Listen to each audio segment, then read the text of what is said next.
Let me just quote Ellen, because it's important that we remember the true meaning of prosperity and wealth. And this is a great quote by her. She says, "True wealth is access to resources on all levels, physical, mental, emotional, and spiritual.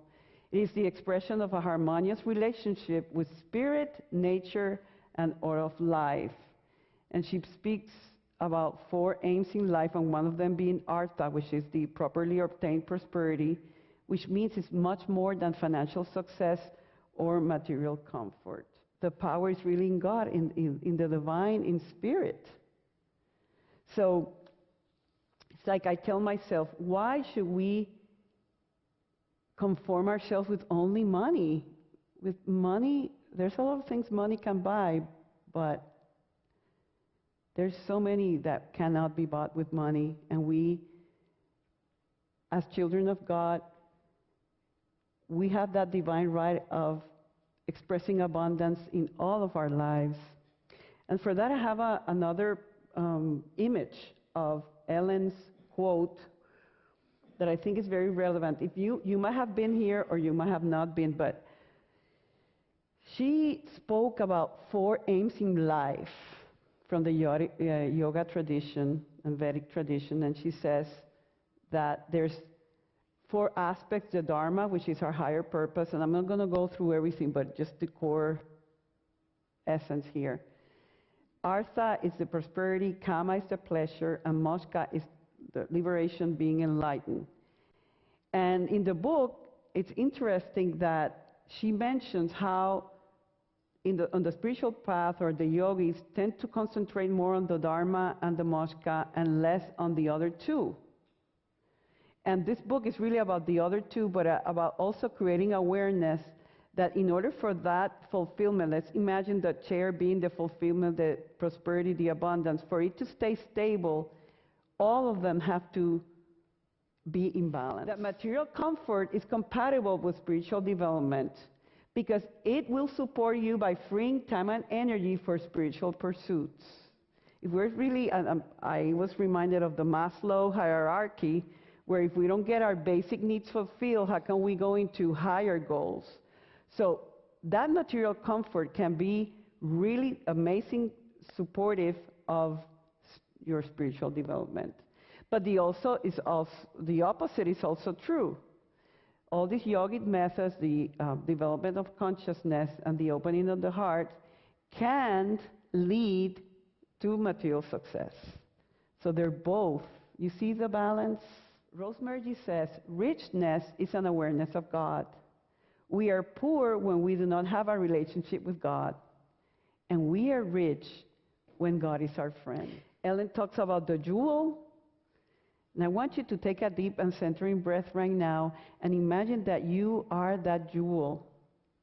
That inside of you, it's an aspect that it's powerful, divine, that connects with the highest of life. And in that beautiful connection, there's power. And that awareness, that power, it's what she calls the awakened consciousness. She defines it. The awakened consciousness that has become free from the ego's drive to acquire more and more, but to then attract truly the best things in life. How do we get there? How do we get to that awakened consciousness? And she says 3 things. Can you think of that? Think for a moment. I'm not going to say anything, but think. She says insight, spiritual practice, and grace. That when we are in that awakened consciousness, we begin with the awareness of enough. There's a sense of innate sufficiency, because when we are not in that awakened consciousness, you know who's in control? Mr. Ego. And the ego, she says, ego drives on the not enough lie, constantly reinforces the belief that we are not good enough, that I don't do enough, that I accomplish enough, that I earn spiritual enough. It's shifting that of I am enough. There's enough in me, plenty in me to do what it's mine to do when I'm supposed to do it. And I love this quote. I can't help but think of my beloved Ram Dass when talking about our relationships and what we see in others. And he says, we will always see what we are looking for. And if we are looking for God, we will see God. If we're looking for enough, we will see enough. If we're looking scarcity, we're going to see scarcity, and we're going to be right either way, because it becomes our reality. And this is Unity 101. Energy flows where your attention goes. But like Ellen says, are we willing? Just takes willingness to say, I'm trying. I'm doing the very best I can.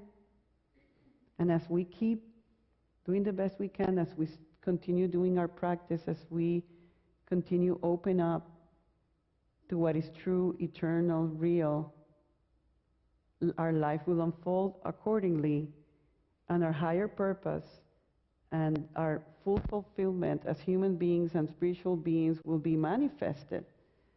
And to me, that's the greatest service we can give humanity, just to model for everyone else what human beings are capable of by standing on truth and letting that be, by just being all you were meant to be.